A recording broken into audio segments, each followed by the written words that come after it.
പിതാവിൻ്റെയും പുത്രൻ്റെയും പരിശുദ്ധാത്മാവിൻ്റെ നാമത്തിൽ ആമേൻ.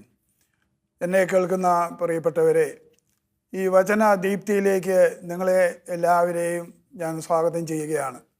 തെസ്സലോനിക്കാക്കാർക്ക് എഴുതിയ 1-ാം ലേഖനം 2-ാം അധ്യായം അതിൻ്റെ 4-ാമത്തെ തിരുവചനം പറയുന്നു: സുവിശേഷം പരമേൽക്കാൻ യോഗ്യരെന്ന് ദൈവം അംഗീകരിച്ചതനുസരിച്ചാണ് ഞങ്ങൾ പ്രസംഗിക്കുന്നത്. ഇത് മനുഷ്യരെ പ്രീതിപ്പെടുത്താനല്ല, ഞങ്ങളുടെ ഹൃദയങ്ങൾ പരിശോധിക്കുന്ന ദൈവത്തെ പ്രീതിപ്പെടുത്താനാണ്. പ്രിയപ്പെട്ടവരെ, ഈ വചന ശുശ്രൂഷ ദൈവ മഹത്വത്തിന് വേണ്ടി മാത്രം സമർപ്പിക്കുകയാണ്. എന്നെ കേൾക്കുന്ന പ്രേക്ഷിതരെ, നിങ്ങളെ എനിക്ക് കാണാൻ സാധിക്കുന്നില്ലെങ്കിലും നിങ്ങൾ എന്നെ കാണുന്നുണ്ടല്ലോ. നിങ്ങൾ ഈ സമയം എല്ലാം എനിക്ക് വേണ്ടി പ്രാർത്ഥിക്കണമേ എന്ന് അപേക്ഷിക്കുകയാണ്. പ്രിയപ്പെട്ടവരെ, ഒരു മനുഷ്യനെക്കുറിച്ച് ഞാനിങ്ങനെ കേട്ടിട്ടുണ്ട്. അദ്ദേഹം നടക്കുന്ന വഴിക്കൊക്കെ എന്തോ കാണാതെ പോയി അത് തെരഞ്ഞു നടക്കുന്ന ഒരു ഭാവത്തിലാണ് അദ്ദേഹം നടക്കുക. അദ്ദേഹത്തിന് വയസ്സ് 75ആയി. അപ്പോൾ അദ്ദേഹം ഇങ്ങനെ ഈ തപ്പി നടക്കുന്ന ഒരു സ്വഭാവം ഉള്ളതുകൊണ്ട് അദ്ദേഹത്തിന് ഒരു ഓമനപ്പേര് നാട്ടുകാരിട്ടു. അത് ഞാനിവിടെ പറയുന്നില്ല. ഇതുമൂലം അദ്ദേഹത്തിൻ്റെ വീട്ടുകാർ വളരെയേറെ വിഷമിച്ചു. അദ്ദേഹം ആ സ്വഭാവം മാറ്റാൻ തയ്യാറല്ല. അതേക്കുറിച്ച് പഠിച്ചപ്പോൾ, ഒരു ദേവദാസൻ പ്രാർത്ഥിച്ചപ്പോൾ കിട്ടിയ മെസ്സേജ് ഇതാണ്: അദ്ദേഹം 5-6 വയസ്സുള്ളപ്പോൾ ഒരു ദിവസം സ്കൂളിലേക്ക് പോയപ്പോൾ വഴിയിൽ കിടന്ന് ഒരു നാണയം കിട്ടി. ഇന്നത്തെ വിലയല്ലല്ലോ അന്ന് പണത്തിന് മൂല്യമുള്ള കാലമാണല്ലോ. ഏതാനും ദിവസങ്ങളോളം മിഠായി മേടിച്ച് തിന്നാനുള്ള ഒരു വക ഇതിലൂടെ അദ്ദേഹത്തിന് കിട്ടി. അന്നു മുതൽ അദ്ദേഹം തെരുവിൽ കൂടെ നടക്കുമ്പോൾ, വീടിന് പുറത്തിറങ്ങിയാൽ അദ്ദേഹം ഇങ്ങനെ തപ്പി നടക്കും. അങ്ങനെ പലപ്പോഴും ഇങ്ങനെ നാണയങ്ങൾ കിട്ടിയിട്ടുണ്ട്. സ്കൂളിലേക്ക് പോകുന്ന കുട്ടികളുടെ പെൻസില്, പേന, അതുപോലെ മറ്റു സാധനങ്ങളൊക്കെ അദ്ദേഹത്തിന് കിട്ടിയിട്ടുണ്ട്. ഇതൊക്കെ അദ്ദേഹം വീട്ടിൽ കൊണ്ടുവരും. അപ്പോൾ വീട്ടിൽ ഇത് കൊണ്ടുവരുമ്പോഴേ വീട്ടിലിരിക്കുന്നവർ പറയും, ഈ റോഡിൽ കിടക്കുന്നതൊന്നും പെറുക്കി ഇങ്ങോട്ട് കൊണ്ടുവരരുത്, അത് മോശമാണ്. പക്ഷേ അദ്ദേഹം അത് ഒരിക്കലും അത് കേൾക്കില്ല. 75 വയസ്സായിട്ടും അദ്ദേഹം ഈ സ്വഭാവം മാറ്റാൻ തയ്യാറല്ല. യോഹന്നാൻ സുവിശേഷം 8:36 പറയുന്നു: പുത്രൻ നിങ്ങളെ സ്വതന്ത്രരാക്കിയാൽ നിങ്ങൾ യഥാർത്ഥത്തിൽ സ്വതന്ത്രരാകും. അപ്പോൾ ഇങ്ങനെയുള്ള ഏതെങ്കിലും തരത്തിലുള്ള സ്വഭാവ വൈകല്യങ്ങളുള്ളവരാണ് നമ്മൾ ഓരോരുത്തരും. 1947 ആഗസ്റ്റ് 15 നമുക്ക് സ്വാതന്ത്ര്യം കിട്ടി. അത് രാഷ്ട്രീയ സ്വാതന്ത്ര്യമാണ്. ഇനി അടുത്ത് നമുക്ക് കിട്ടേണ്ടത് സാമ്പത്തിക സ്വാതന്ത്ര്യമാണ്. അതിനെല്ലാം ഉപരിയായിട്ട് നമുക്ക് കിട്ടേണ്ട ഒരു സ്വാതന്ത്ര്യമാണ് ആത്മീയ സ്വാതന്ത്ര്യം എന്ന് പറയുന്നത്. നോ പറയേണ്ടടുത്ത് നോ പറയുവാനും യേസ് പറയേണ്ടടുത്ത് യേസ് പറയുവാനും ഉള്ള ഒരു ആത്മശക്തി, നമുക്കൊരു സ്വാതന്ത്ര്യം, ഇതാണ് നമ്മൾ നേടിയെടുക്കേണ്ടത്. അത് നേടിത്തരുവാൻ, ആ മേഖലയിൽ പ്രവർത്തിക്കാൻ ഒരു ഡോക്ടർക്കോ ഒരു മനഃശാസ്ത്രജ്ഞനോ സാധ്യമല്ല. ആ മേഖലകളിലേക്ക് കടന്നു വന്ന് നമുക്ക് സൗഖ്യം തരുവാൻ കർത്താവായ യേശു ക്രിസ്തുവിന് മാത്രമേ സാധിക്കുകയുള്ളൂ. എൻ്റെ കൂടെ പഠിച്ചിരുന്ന ഒരു സ്നേഹിതന്, അദ്ദേഹത്തിന് വലിയ വിക്കായിരുന്നു. ഒരക്ഷരം പോലും അദ്ദേഹത്തിന് വിക്ക് കൂടാതെ പറയാൻ പറ്റത്തില്ലായിരുന്നു. ക്ലാസ്സിലെ അധ്യാപകർ ചോദ്യങ്ങൾ ചോദിക്കുമ്പോഴേ അദ്ദേഹത്തിന് വിക്ക് കാരണം പറയാൻ പറ്റത്തില്ലായിരുന്നു. പക്ഷേ അദ്ദേഹം ഉരിഞ്ഞൂർ ഡിവൈൻ ധ്യാന കേന്ദ്രത്തിൽ വന്ന ഒരു ധ്യാനം കൂടി, ആ ഒറ്റ ധ്യാനത്തിലൂടെ തന്നെ അദ്ദേഹത്തിൻ്റെ വിക്ക് മാറി. ഇന്നും അദ്ദേഹം വിക്കില്ലാത്ത ഒരു മനുഷ്യനായി ജീവിക്കുകയാണ്. പ്രിയപ്പെട്ടവരെ, നമ്മുടെ വൈകല്യങ്ങളിലേക്ക് ഇറങ്ങി വരുവാനും നമുക്ക് സ്വാതന്ത്ര്യം തരുവാനും യേശുവിന് മാത്രമേ സാധിക്കൂ. അതിന് നമ്മുടെ ഭാഗത്ത് നമ്മൾ ചെയ്യേണ്ടത് എന്താണ്? യോഹന്നാൻ സുവിശേഷം 7-ാമത്തെ തിരുവചനം പറയുന്നു: ആർക്കെങ്കിലും ദാഹിക്കുന്നുണ്ടെങ്കിൽ അവൻ എൻ്റെ അടുക്കൽ വന്ന് കുടിക്കട്ടെ. ആർക്കെങ്കിലും ദാഹിക്കുന്നുണ്ടെങ്കിൽ. അപ്പോൾ ഇങ്ങനെയുള്ള വൈകല്യങ്ങളിൽ നിന്ന് മോചനം പ്രാപിക്കണമെങ്കിൽ നമുക്കുള്ളിൻ്റെ ഉള്ളിൽ ഒരു ദാഹം വേണം. ദാഹത്തോടു കൂടി കർത്താവിൻ്റെ സന്നിധിയിലേക്ക് കടന്നു ചെല്ലണം. യോഹന്നാൻ സുവിശേഷം 5-ാം അധ്യായം 6-ാമത്തെ തിരുവചനം: ബെത്സയിലെ കുളക്കടവിൽ കിടക്കുന്ന ആ തളർവാദ യേശു ചോദിച്ചു, സൗഖ്യം പ്രാപിക്കാൻ നിനക്ക് ആഗ്രഹമുണ്ടോ? നമുക്കൊരു ആഗ്രഹം വേണം, നമുക്കൊരു ദാഹം വേണം.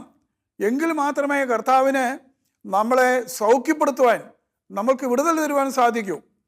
എനിക്ക് ഒരു സ്നേഹിതനെ വളരെ അടുത്തറിയാം. അദ്ദേഹം വർഷങ്ങൾക്ക് മുമ്പ് എല്ലാ ദിവസവും മദ്യം കഴിക്കുന്ന ആളായിരുന്നു. പക്ഷെ മദ്യം കഴിച്ച് പ്രശ്നങ്ങളൊന്നും ഉണ്ടാകത്തില്ല, വീട്ടിൽ പ്രശ്നമില്ല, ജോലി സ്ഥലത്ത് പ്രശ്നങ്ങളില്ല. അങ്ങനെ പ്രശ്നങ്ങൾ ഒന്നും ഉണ്ടാക്കാത്ത ഒരു കുടിയനായിരുന്നു അദ്ദേഹം. നായിക്കമ്പറമ്പലച്ചൻ ധ്യാനം ആരംഭിച്ച ആ ഘട്ടത്തിൽ, ആദ്യ കാലഘട്ടത്തിൽ തന്നെ പോട്ട ആശ്രമത്തിൽ വന്ന് അദ്ദേഹം ധ്യാനം കൂടി. പനക്കലച്ചൻ്റെ മദ്യപാനത്തെക്കുറിച്ചുള്ള അതിൻ്റെ ആ ദൂഷ്യവശങ്ങളെക്കുറിച്ചുള്ള ക്ലാസ് കേട്ട് അദ്ദേഹം അവിടെ ഇരുന്നൊരു തീരുമാനമെടുത്തു, ഞാൻ ഇനി മേലാൽ മദ്യം കഴിക്കുകയില്ല. പക്ഷേ ഈ തീരുമാനമൊക്കെ എടുത്ത് വീട്ടിലേക്ക് വന്നതിന് ശേഷം അദ്ദേഹത്തിന് മദ്യം കഴിക്കാതിരിക്കാൻ പറ്റുന്നില്ല. അദ്ദേഹത്തിന് മദ്യം കഴിക്കാതിരുന്നതുകൊണ്ട് വിശപ്പില്ല, അദ്ദേഹത്തിന് ഉറക്കം കിട്ടുന്നില്ല, അങ്ങനെ ശരീരത്തിന് ക്ഷീണമായി, ജോലിക്കാരോട് ദേഷ്യം, സ്വന്തം ഭാര്യയോട് ദേഷ്യം, അങ്ങനെ ആകെ മൊത്തം ഇദ്ദേഹത്തിൻ്റെ ജീവിതം അങ്ങോട്ട് കുഴഞ്ഞു മറിഞ്ഞ അവസ്ഥയിലായി. ഏതാണ്ട് 10 ദിവസത്തോളം അദ്ദേഹം പിടിച്ചു നിന്നു. അദ്ദേഹം തന്നെ എന്നോട് പറഞ്ഞതാണ്, 10 ദിവസത്തോളം അദ്ദേഹം പിടിച്ചു നിന്നു. 10 ദിവസം കഴിഞ്ഞപ്പോൾ അദ്ദേഹം ഭാര്യയോട് പറഞ്ഞു, ഞാനിങ്ങനെ പോയാൽ എൻ്റെ ബിസിനസ് തകരും, എൻ്റെ ജീവിതം തന്നെ തകരും, അതുകൊണ്ട് വൈകുന്നേരം കിടക്കാൻ നേരത്ത് ഒരല്പം കുടിക്കാതെ എനിക്ക് പറ്റത്തില്ല. ഭക്ഷണത്തിന് ടേസ്റ്റ് ഇല്ല, ഭക്ഷണം കഴിക്കാൻ പറ്റുന്നില്ല, ഉറങ്ങാൻ പറ്റുന്നില്ല, അരിശം, ദേഷ്യം, ഇങ്ങനെ പലവിധ പ്രശ്നങ്ങൾ അദ്ദേഹത്തിൻ്റെ ജീവിതത്തിലേക്ക് കടന്നു വന്നു. അപ്പോൾ അദ്ദേഹത്തിൻ്റെ ഭാര്യ പറഞ്ഞു, മദ്യം കഴിക്കണമെങ്കിൽ ഈശോയോട് ചോദിച്ചിട്ട് കഴിച്ചോളാം. അദ്ദേഹം ഒന്ന് വൈകിട്ട് ഒരു ചെറിയ ബോട്ടിലുമായിട്ട് വന്നു. അപ്പോൾ ഭാര്യയോട് പറഞ്ഞു, ഞാൻ ഇന്നൊരു ചെറിയ ബോട്ടിൽ കൊണ്ടുവന്നിട്ടുണ്ട്, എനിക്ക് കഴിക്കണം, കഴിക്കാതെ എനിക്ക് ഉറക്കം കിട്ടത്തില്ല, ഭക്ഷണം കഴിക്കത്തില്ല എന്ന് ഭാര്യയോട് പറഞ്ഞു. ഭാര്യ പറഞ്ഞു, ഈശോയുടെ അടുക്കൽ ചെന്നിട്ട് രൂപത്തിൻ്റെ മുന്നിൽ നിന്നിട്ട്, ഈശോയെ ഞാൻ അല്പം കഴിച്ചോട്ടെ എന്നൊന്ന് ചോദിക്കുക, ചോദിച്ചിട്ട് കഴിച്ചോളാൻ പറഞ്ഞു. അദ്ദേഹം ഈ കുപ്പിയായിട്ട് ഈശോയുടെ രൂപത്തിൻ്റെ മുന്നിൽ വന്ന് നിന്നു. എന്നിട്ട് ഈശോയോട് പറഞ്ഞു, ഈശോയെ എനിക്ക് മദ്യം കഴിക്കാതിരിക്കാൻ പറ്റത്തില്ല, എൻ്റെ ജീവിതം തകരുകയാണ്, അതുകൊണ്ട് ഞാൻ ഇന്ന് അല്പം കഴിക്കാൻ പോവുകയാണ്.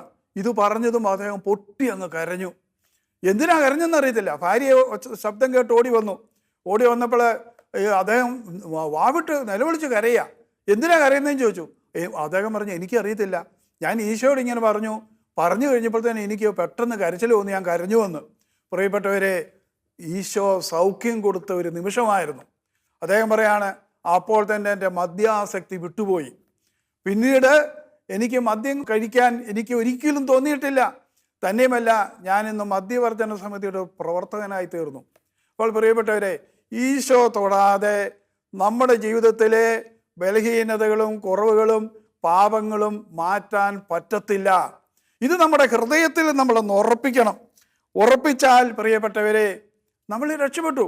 യോഹന്നാൻ സുവിശേഷം 5-ാം അധ്യായം 24-ാമത്തെ തിരുവചനം പറയാണ്, എൻ്റെ വചനം കേൾക്കുകയും എന്നെ അയച്ചവനെ വിശ്വസിക്കുകയും ചെയ്യുന്നവന് നിത്യജീവനുണ്ട്, നിത്യജീവനുണ്ട്.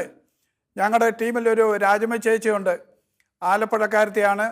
അവരുടെ ഭർത്താവ് ഒരു ചെത്തുകാരനാണ്, അദ്ദേഹം മുക്കുടിയനാണ്, വീട്ടിൽ നിന്നും പ്രശ്നങ്ങളാണ്. അങ്ങനെ ഒരിക്കൽ അവർ തൻ്റെ വീട്ടിലൊരു ചടങ്ങ് കഴിഞ്ഞ് തിരിച്ചു വരുമ്പോഴേ, അന്ന് മുരിങ്ങൂർ ഡിവൈൻ ധ്യാന കേന്ദ്രത്തിലെ ധ്യാനം കഴിഞ്ഞ ആൾക്കാർ തിരിച്ചു പോകുന്ന ഒരു സമയമായിരുന്നു. അവരിരുന്ന കമ്പാർട്ട്മെൻറ്റിൽ മംഗലാപുരം ഭാഗത്തേക്കുള്ള കുറേ ആൾക്കാർ കയറി. അപ്പോൾ ഇവർക്കൊരു കൂനുണ്ടായിരുന്നു, ശരീരത്ത് 3 മുഴയുമുണ്ട്.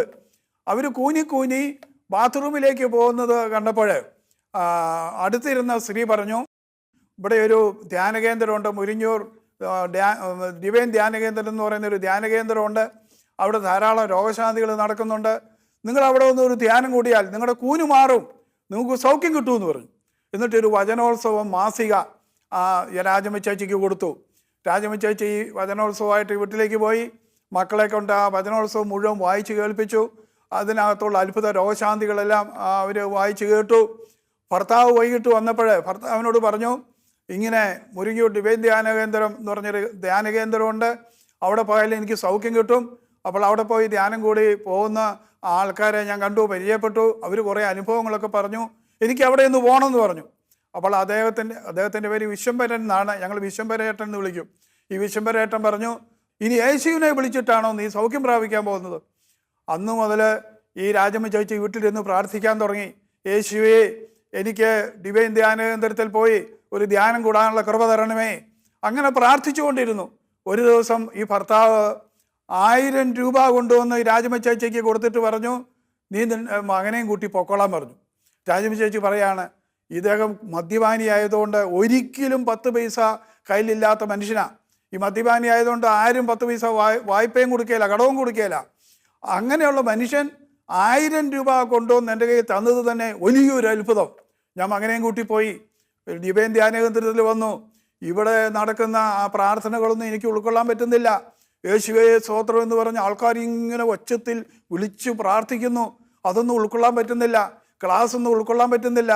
പക്ഷേ രാമി ചേച്ചി പറയുകയാണ്, പനക്കലച്ചൻ്റെ പാപത്തിൻ്റെ ക്ലാസ് ഞാൻ കേട്ടപ്പോൾ ഞാൻ ചെയ്ത പല കാര്യങ്ങളും പാപമാണെന്ന് എനിക്ക് ബോധ്യപ്പെട്ടു. പാപമല്ല എന്ന് വിചാരിച്ചിരുന്ന പല കാര്യങ്ങളും പാപമാണെന്ന് എനിക്ക് ബോധ്യപ്പെട്ടു. ഞാനൊരു പാപിയാണെന്ന് ഈ പനക്കലച്ചൻ്റെ ക്ലാസ്സോടുകൂടി എനിക്ക് വെളിപ്പെട്ട് കിട്ടി. ഞാൻ ആ ക്ലാസ് കഴിഞ്ഞപ്പോൾ അവിടെ ഈശോയുടെ വലിയൊരു രൂപമുണ്ട്. ആ രൂപത്തിൻ്റെ അടുക്കൽ പോയി ആ കുരിശിൽ പിടിച്ചുകൊണ്ട്, യേശുവേ ഞാനൊരു പാപിയാണ്, പല പാപങ്ങളും ഞാൻ ചെയ്തപ്പോൾ പാപമാണെന്ന് എനിക്ക് അറിയത്തില്ലായിരുന്നു, എന്നോട് ക്ഷമിക്കണമേ എന്ന് പറഞ്ഞുകൊണ്ട് രാജമ്മ ചേച്ചി കരഞ്ഞു പ്രാർത്ഥിച്ചു. അതിനുശേഷം സീറ്റിൽ വന്നിരുന്നു. പിന്നീട് ആരാധനയായിരുന്നു. ആരാധനയുടെ സമയത്ത് പനക്കലച്ചൻ വിളിച്ചു പറയുകയാണ്, രാജമ്മ എന്ന് പറയുന്ന ഒരു സ്ത്രീ ഇവിടെയുണ്ട്, അവർക്ക് ശരീരത്തിൽ കൂനുണ്ട്, അവരുടെ ശരീരത്തിൽ 3 മുഴകളുണ്ട്, അതെല്ലാം കർത്താവ് സൗഖ്യപ്പെടുത്തിയിരിക്കുന്നു. ഇത് കേട്ടത് രാജമ്മ ചേച്ചിക്ക് ശരീരത്തിൽ കറണ്ട് പാസ് ചെയ്യുന്നുള്ളൊരു അനുഭവം ഉണ്ടായി. രാജമ്മ ചേച്ചി അവിടെ നിന്നുകൊണ്ട് ഓച്ചത്തിൽ കർത്താവിനെ സ്തുതിച്ചു, അലറി വിളിച്ചു സ്തുതിച്ചു. അങ്ങനെ സ്തുതിച്ച് നിലത്ത് വീണു. പ്രേക്ഷിതർ വന്ന് അവരെ അടുത്തൊരു കട്ടിലിൽ കൊണ്ടേ കിടത്തി. ഇത് അവരുടെ മകൻ ഇത് കേട്ടു. രാജമ്മ എന്നുള്ള പേര് കേട്ടപ്പോൾ എൻ്റെ അമ്മയാണോ എന്നറിയാൻ വേണ്ടി മകൻ വന്നപ്പോൾ ആ അമ്മ കട്ടിലിൽ എഴുന്നേറ്റിരിക്കുന്നു. ഉടനെ കട്ടിലിൽ നിന്ന് എഴുന്നേൽക്കുന്നു. സാധാരണ മനുഷ്യർ നടക്കുന്ന പോലെ നടക്കുന്നു. ആ സമയത്ത് തന്നെ രാജമ്മ ചേച്ചിക്ക് സൗഖ്യം കിട്ടി. പ്രിയപ്പെട്ടവരെ, ഈ രാജമ്മ ചേച്ചിയിലൂടെ ആ കുടുംബവും, രാജമ്മ ചേച്ചിയുടെ ഭർത്താവിൻ്റെ കുടുംബവും, രാജമ്മ ചേച്ചിയുടെ കുടുംബവും രക്ഷിക്കപ്പെട്ടു. അവരെല്ലാവരും യേശുവിനെ അറിഞ്ഞു. അവരെല്ലാവരും മാംസം മുങ്ങി ഇന്ന് ക്രിസ്തു വിശ്വാസികളാണ്. പ്രിയപ്പെട്ടവരെ, ഇങ്ങനെയുള്ള നിരവധി അനുഭവങ്ങൾ നമ്മുടെ ചുറ്റിലും നടന്നുകൊണ്ടിരിക്കുകയാണ്. അപ്പോൾ വെളിപാടിൻ്റെ പുസ്തകം 3:20 പറയുകയാണ്, ഇതാ ഞാൻ വാതിലിൽ വന്നു മുട്ടുന്നു, ഇതാ ഞാൻ വാതിലിൽ വന്നു മുട്ടുന്നു, ആരെങ്കിലും എൻ്റെ സ്വരം കേട്ട് വാതിൽ തുറന്നു തന്നാൽ ഞാൻ അവൻ്റെ അടുക്കിലേക്ക് വരും, ഞങ്ങൾ ഒരുമിച്ച് ഭക്ഷിക്കുകയും ചെയ്യും. ഞാൻ വിജയം വരിച്ച് എൻ്റെ പിതാവിനോടൊത്ത് അവിടുത്തെ സിംഹാസനത്തിൽ ഇരിക്കുന്നത് പോലെ വിജയം വരിക്കുന്നവനെ എന്നോടൊത്ത് എൻ്റെ സിംഹാസനത്തിൽ ഞാൻ ഇരുത്തും. ഹല്ലേലൂയ. പ്രിയപ്പെട്ടവരെ, നമ്മുടെ ഈ ജീവിതം എന്ന് പറയുന്നത് ഒരു യുദ്ധമാണ്, ഒരു സമരമാണ്. എഫെസസുകാർക്ക് എഴുതിയ ലേഖനം 6-ാം അധ്യായത്തിൽ ഈ ആത്മീയ സമരത്തെക്കുറിച്ച് വളരെ വിശദമായിട്ട് അതിനകത്ത് രേഖപ്പെടുത്തിയിട്ടുണ്ട്. പ്രിയപ്പെട്ടവരെ, ഈ ആത്മീയ സമരത്തിൽ നമ്മൾ വിജയം വരിക്കുന്നത് ദൈവവചനമാകുന്ന ആത്മാവിൻ്റെ വാൾ ഉപയോഗിച്ചാണ് നമ്മൾ വിജയിക്കേണ്ടത്. എഫെസസ് 6:17 പറയുന്നു, ദൈവവചനമാകുന്ന ആത്മാവിൻ്റെ വാളെടുക്കുവിൻ. വാളെടുക്കാതുള്ള യുദ്ധം, ആയുധമില്ലാത്ത യുദ്ധം ഒരിക്കലും വിജയിക്കില്ല. അതുകൊണ്ട് ദൈവവചനത്തിന് നമ്മൾ പ്രാധാന്യം കൊടുക്കണം. പ്രിയപ്പെട്ടവരെ, ഈയിടെ ഒരു മനുഷ്യൻ എന്നോട് പറയുകയാണ്, ഒരു മനുഷ്യൻ മരിച്ച് സ്വർഗത്തിൽ ചെന്നു. സ്വർഗത്തിൽ ചെന്നപ്പോൾ ഏറ്റവും താഴത്തെ തട്ടാണ് കിട്ടിയത്. സ്വർഗത്തിൽ പല തട്ടുകളുണ്ടെന്നാണ് പറയുന്നത്. പൗലോസ് അപ്പോസ്തലൻ 3 തട്ടിനെ കുറിച്ച് പറയുന്നുണ്ട്. ഒരാത്മാവ് മരിച്ച് സ്വർഗത്തിൽ ചെന്ന് കണ്ട കാഴ്ചകളെ പറ്റി പറയുന്നുണ്ട്. 3-ാം തട്ട് വരെ ഉയർത്തപ്പെട്ടെന്നാണ് പറയുന്നത്. അപ്പോൾ എത്ര തട്ടുണ്ടെന്ന് നമുക്കറിയത്തില്ല. പക്ഷേ ഈ മനുഷ്യന് കിട്ടിയത് ഏറ്റവും അടിയിലെ തട്ടാണ് കിട്ടിയത്. അവിടെ യാതൊരു സൗകര്യങ്ങളുമില്ല, AC ഇല്ല, ഫാനില്ല, കിടക്കാൻ കട്ടിലില്ല, ഇരിക്കാൻ കസേരയില്ല. അപ്പോൾ ആകെപ്പാടെ അദ്ദേഹം ബുദ്ധിമുട്ടുകയാണ്. അതിന് മുകളിലോട്ടുള്ള തട്ടുകളിൽ വലിയ വലിയ സൗകര്യങ്ങളാണ്. ഏറ്റവും മുകളിൽ എല്ലാവിധ സൗകര്യങ്ങളും ഉണ്ട്. അപ്പോൾ ഒരു ദിവസം ദൈവം വന്നപ്പം ഇദ്ദേഹം പരാതിപ്പെട്ടു, ദൈവമേ, എനിക്ക് ഒരു സൗകര്യമില്ല, ചൂട് കാരണം കിടക്കത്തില്ല, രാത്രി തണുപ്പ് കാരണം ഉറങ്ങാൻ പറ്റുന്നില്ല, ഒന്ന് ഇരിക്കാനൊരു കസേരയില്ല, കിടക്കാനൊരു കട്ടിലില്ല, ആകെപ്പാടെ ഞാൻ ബുദ്ധിമുട്ടുകയെന്ന് പറഞ്ഞു. അപ്പോൾ ദൈവം പറഞ്ഞു, ഈ തട്ടിൽ കിടക്കുന്നവർക്ക് ഈ സൗകര്യങ്ങളേ ഉള്ളൂ.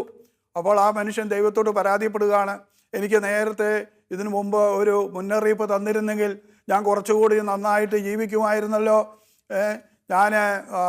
എനിക്ക് മുകളിലത്തെ തട്ടിൽ കയറാമായിരുന്നല്ലോ, എന്തുകൊണ്ട് എനിക്ക് മുന്നറിയിപ്പ് തന്നില്ല? അപ്പോൾ ദൈവം പറയാണ്, നിൻ്റെ തലമുടി നിറച്ചപ്പോൾ അതൊരു മുന്നറിയിപ്പായിരുന്നു, നിൻ്റെ പല്ല് കൊഴിഞ്ഞപ്പോൾ ഒരു മുന്നറിയിപ്പായിരുന്നു, നിനക്ക് നടുവിനുവേന വന്നപ്പോൾ ഒരു മുന്നറിയിപ്പായിരുന്നു. ഇത് ഓരോന്നും മുന്നറിയിപ്പായിട്ടാണ് തന്നത്, നിൻ്റെ ജീവിതത്തിൽ അനുഭവപ്പെട്ടത്, നീ അത് ശ്രദ്ധിച്ചില്ല. മഹാനായ അലക്സാണ്ടർ ചക്രവർത്തിയുടെ പിതാവ് ഫിലിപ്പ് രാജാവ് ഉണ്ടായിരുന്ന കാലത്ത് ഫിലിപ്പ് രാജാവിൻ്റെ രാജ സദസ്സിലെ ഒരു ഭൃത്യനുണ്ടായിരുന്നു. അദ്ദേഹത്തിന് കൊടുത്തിരുന്ന ജോലി എന്താണെന്നറിയാമോ? എല്ലാ ദിവസവും രാജാവ് ഉറക്കമെഴുന്നേറ്റ് വരുമ്പോൾ രാജാവിൻ്റെ മുഖത്ത് നോക്കി, രാജാവേ, ഇന്ന് രാജാവിൻ്റെ മരണമാണ് എന്ന് ഓർമ്മിപ്പിച്ചുകൊണ്ടിരിക്കണം. ദൈവത്തിൻ്റെ വചനം പറയുന്നു, സഭാപ്രസംഗി പറയുന്നു, ഓരോ പ്രവൃത്തിയും ചെയ്യുമ്പോൾ ജീവിതാന്ത്യത്തെക്കുറിച്ച് ചിന്തിക്കണം, എന്നാൽ നീ പാപം ചെയ്യുകയില്ല. അപ്പോൾ പ്രിയപ്പെട്ടവരെ, നമ്മൾ പ്രഭാതത്തിൽ ഉണർന്നെഴുന്നേറ്റ് കഴിഞ്ഞാൽ നമ്മുടെ അന്ത്യത്തെക്കുറിച്ച് വേണം നമ്മൾ ആദ്യം ചിന്തിക്കാൻ. ഇന്ന് ഞാൻ മരിച്ചാൽ എൻ്റെ ആത്മാവ് എവിടെയായിരിക്കും, എവിടെയാ പോകും? ഇത് ആണ് നമ്മൾ ആദ്യമേ നമ്മൾ ചിന്തിക്കേണ്ട കാര്യം. നമ്മുടെ മരണത്തിന് നമ്മൾ ഒരു ഒരുക്കമാണ് അതിരാവിലെ പ്രഭാതത്തിൽ ഉണർന്ന് നമ്മൾ ചെയ്യേണ്ടത്. അങ്ങനെ മരണം നമ്മളെപ്പോഴും കൺമുമ്പിൽ നിന്ന് കണ്ട് നടക്കുകയാണെങ്കിൽ പ്രിയപ്പെട്ടവരെ, പാപം ചെയ്യാൻ നമുക്ക് സാധിക്കില്ല. ഹെബ്രായർക്കെഴുതിയ ലേഖനം 12-ാം അധ്യായത്തിൽ പറയുന്നു, യേശുവിനെ മുന്നിൽ കണ്ടുകൊണ്ട് വേണം ഓടാൻ. യേശുവിനെ മുന്നിൽ കാണണം. അപ്പോൾ യേശുവിനെ മുന്നിൽ കണ്ട് ഓടിയാൽ യേശു നമ്മളെ വഴി നടത്തുന്ന അനുഭവങ്ങളുണ്ടാവും. ഞാൻ ഈ അടുത്ത നാളിൽ കണ്ണൂർക്ക് ഒരു സുഹൃത്തിനെ ഒരു മൈക്ക് സെറ്റുമായിട്ട് പോയപ്പോൾ, തെരുവിൽ വചനം പറയാനുള്ള ഒരു മൈക്ക് സെറ്റുമായിട്ട് പോകുമ്പോൾ ഞാൻ ട്രെയിനിലിരുന്ന് ഉറങ്ങിപ്പോയി. കണ്ണൂർ റെയിൽവേ സ്റ്റേഷനിലേക്ക് കയറാൻ തുടങ്ങുമ്പോഴേക്കും ആരോ എന്നെ തട്ടി വിളിക്കുകയാണ്, സ്ഥലമെത്തി. അങ്ങനെ ഒരു സ്വരം കേൾക്കുകയാണ്. ഞാൻ പെട്ടെന്ന് ഞാൻ ഉറക്കമുണർന്നപ്പോൾ റെയിൽവേ സ്റ്റേഷനിലേക്ക് ട്രെയിൻ കയറുകയാണ്. ഇതേ അനുഭവം എനിക്ക് തിരിച്ചു വന്നപ്പോഴും ഉണ്ടായി. ഞാൻ അവിടുന്ന് പിന്നെ തിരിച്ച് കോഴിക്കോട്ടേക്ക് വരുമ്പോൾ ബസ്സിനാണ് പോകുന്നത്. ബസ്സിലിരുന്ന് ഉറങ്ങിപ്പോയി. എനിക്ക് കോഴിക്കോട് വണ്ടിപ്പേട്ട എന്ന് പറഞ്ഞ സ്ഥലത്താണ് ഇറങ്ങേണ്ടത്. അവിടെ വന്നപ്പോൾ ഇതുപോലെ തന്നെ സ്ഥലമെത്തി എന്നൊരു സ്വരം. പെട്ടെന്ന് ഞാൻ ഉറക്കം തെളിഞ്ഞു. അപ്പോൾ എനിക്ക് ഇറങ്ങേണ്ട ബസ് സ്റ്റോപ്പിലേക്ക് ബസ് അടുത്തുകൊണ്ടിരിക്കുകയാണ്. പ്രിയപ്പെട്ടവരെ, ഇതുപോലെ ദൈവം നമ്മളെ വഴി നടത്തുന്ന അനുഭവങ്ങൾ നമുക്കുണ്ടാവും. നമ്മളെപ്പോഴും ദൈവത്തോടു കൂടി ആയിരിക്കണം. ഇമ്മാനുവേൽ എന്ന് പറഞ്ഞാൽ ദൈവം നമ്മോട് കൂടെ. പക്ഷേ പ്രിയപ്പെട്ടവരെ, നമ്മൾ ദൈവത്തിൻ്റെ കൂടെയാണോ? അതാണ് പ്രധാനപ്പെട്ട വിഷയം. നമ്മൾ ദൈവത്തിൻ്റെ കൂടെയാണോ? ദൈവം നമ്മോടൊപ്പമുണ്ട്. ദൈവം എപ്പോഴും നമ്മുടെ ഹൃദയവാതിലിൽ മുട്ടിക്കൊണ്ടിരിക്കുകയാണ്. അപ്പോൾ നമ്മൾ ദൈവത്തിന് സമയം കൊടുക്കണം. നമ്മൾ ദൈവത്തെ ശ്രദ്ധിക്കണം. അങ്ങനെ ദൈവത്തെ ശ്രദ്ധിച്ചുകൊണ്ട്, ദൈവത്തെ കണ്ടുകൊണ്ട്, നമ്മുടെ മരണം മുന്നിൽ കണ്ടുകൊണ്ട് നമ്മൾ ജീവിച്ചാൽ നിശ്ചയമായും മരണശേഷം നമുക്ക് നിത്യസൗഭാഗ്യത്തിൽ എത്തിച്ചേരാൻ പറ്റും. ഒരു കഥയില്ലാ കഥ കേട്ടിട്ടുണ്ട്. ഒരു ബിഷപ്പ് മരിച്ച് സ്വർഗത്തിൽ ചെന്നപ്പോൾ പത്രോസ്ലിയ പറഞ്ഞു, പിതാവ് സ്വർഗത്തിലേക്ക് പ്രവേശിക്കാൻ തടസ്സങ്ങളുണ്ട്, ഇപ്പം കടക്കാൻ പറ്റത്തില്ല, അതുകൊണ്ട് പിതാവ് മാറി നിൽക്കണം എന്ന് പറഞ്ഞു. അപ്പോൾ പിതാവ് വളരെ വിഷമത്തോടു കൂടി മാറി നിന്നു. അതിനുശേഷം ഒരു വൈദികൻ വന്നു. വൈദികനോടും പറഞ്ഞു, സ്വർഗത്തിലേക്ക് കടക്കാൻ അല്പം തടസ്സങ്ങളുണ്ട്, അതുകൊണ്ട് മാറി നിൽക്കാൻ പറഞ്ഞു. അങ്ങനെ അച്ഛനും മാറി നിൽക്കുകയാണ്. അത് കഴിഞ്ഞൊരു കന്യാസ്ത്രീ വന്നു. കന്യാസ്ത്രീയോട് ഇത് തന്നെ പറഞ്ഞു, ഇപ്പോൾ കയറാൻ ചില തടസ്സങ്ങളുണ്ട്, മാറി നിൽക്കണം എന്ന് പറഞ്ഞു. ആ കന്യാസ്ത്രീ മാറി നിൽക്കണം. അവർ 3 പേരും വിഷമിച്ച് നിൽക്കുകയാണ്. അപ്പോൾ ഒരു പാവപ്പെട്ട ഒരു ബസ് ഡ്രൈവർ, ഒരു കണ്ടം വെച്ച ബസ്സിൻ്റെ ഡ്രൈവർ, അദ്ദേഹം ഒരു എക്സ് മിലിറ്ററിക്കാരനാണ്.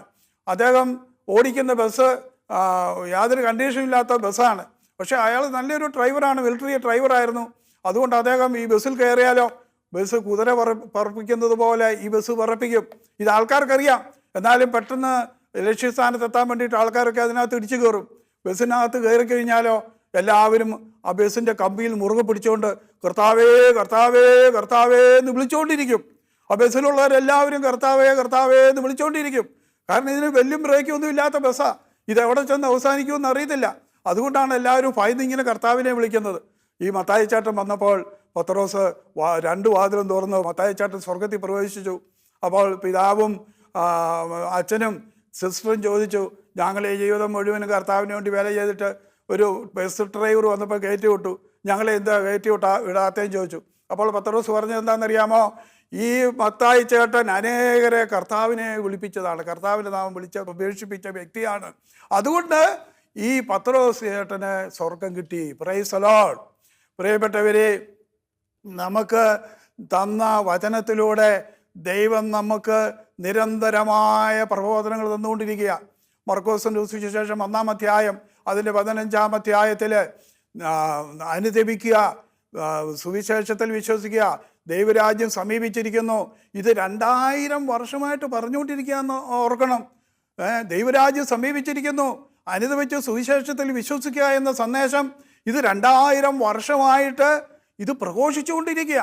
അതോടൊപ്പം 2000 വർഷമായിട്ട് പറയുന്നതാണ്, നിങ്ങൾ ലോകമെങ്ങും പോയി എല്ലാ സൃഷ്ടികളോടും സുവിശേഷം പ്രസംഗിക്കുവേൻ. മത്തായിയുടെ സുവിശേഷം അതിൻ്റെ 28-ാം അധ്യായം 18 മുതലുള്ള തിരുവചനങ്ങളിൽ പറയുന്നു, യേശു അവരെ സമീപിച്ച് അരുളി ചെയ്തു, സ്വർഗത്തിലും ഭൂമിയിലുമുള്ള എല്ലാ അധികാരവും എനിക്ക് നൽകപ്പെട്ടിരിക്കുന്നു. ആകയാൽ നിങ്ങൾ പോയി എല്ലാ ജനതകളെയും ശിക്ഷിപ്പെടുത്തുവേൻ. പിതാവിൻ്റെയും പുത്രൻ്റെയും പരിശുദ്ധാത്മാവിൻ്റെ നാമത്തിൽ അവർക്ക് ജ്ഞാനസ്നാനം നൽകുവേൻ. ഞാൻ നിങ്ങളോട് കൽപ്പിച്ചവയെല്ലാം അനുസരിക്കാൻ അവരെ പഠിപ്പിക്കുവേൻ. യുഗാന്തം വരെ എന്നും ഞാൻ നിങ്ങളോടൊപ്പം ഉണ്ടായിരിക്കും. പ്രിയപ്പെട്ടവരെ, യേശു നമുക്ക് തന്ന ഏറ്റവും പ്രധാനപ്പെട്ട ഒരു കൽപ്പനയാണിത്. അവിടുന്ന് ഉയർത്തെഴുന്നേറ്റിട്ട് പറഞ്ഞ ഏക കാര്യമാണിത്. വീണ്ടും അവിടുന്ന് സ്വർഗത്തിലേക്ക് കയറുമ്പോൾ എന്താണ് പറഞ്ഞത്? സ്വർഗത്തിലേക്ക് ആരോഹണം ചെയ്യുമ്പോഴെന്താ പറയുന്നത്? അപ്പോസ്തല പ്രവർത്തനം 1-ാം 4 തിരുവചനങ്ങളിൽ അവൻ അവരോടൊപ്പം ഭക്ഷണത്തിന് ഇരിക്കുമ്പോൾ കൽപ്പിച്ചു, നിങ്ങൾ ജെറൂസലേം വിട്ട് പോകരുത്. അവിടുന്ന് കൽപ്പിച്ചു, നിങ്ങൾ ജെറൂസലേം വിട്ട് പോകരുത്. എന്നിൽ നിന്ന് നിങ്ങൾ കേട്ട പിതാവിൻ്റെ വാഗ്ദാനം കാത്തിരിക്കുവേൻ. എന്നാൽ യോഹന്നാൻ വെള്ളം കൊണ്ട് സ്നാനം നൽകി, നിങ്ങളാകട്ടെ ഏറെ താമസിയാതെ പരിശുദ്ധാത്മാവിനാൽ സ്നാനമേൽക്കും. തുടർന്ന് പറയാണ്, പരിശുദ്ധാത്മാവ് നിങ്ങളുടെ മേൽ വന്നു കഴിയുമ്പോൾ നിങ്ങൾ ശക്തി പ്രാപിക്കും. ജെറൂസലേമിലും യൂദയായിലും ശമരിയായാലും ഭൂമിയുടെ അതിർത്തികൾ വരെയും നിങ്ങൾ എനിക്ക് സാക്ഷികളായിരിക്കുകയും ചെയ്യും. ഇത് പറഞ്ഞു കഴിഞ്ഞപ്പോൾ അവർ നോക്കി നിൽക്കെ അവൻ ഉന്നതങ്ങളിലേക്ക് സംഭവിക്കപ്പെട്ടു. ഒരു മേഘം വന്ന് അവനെ അവരുടെ ദൃഷ്ടിയിൽ നിന്ന് മറച്ചു.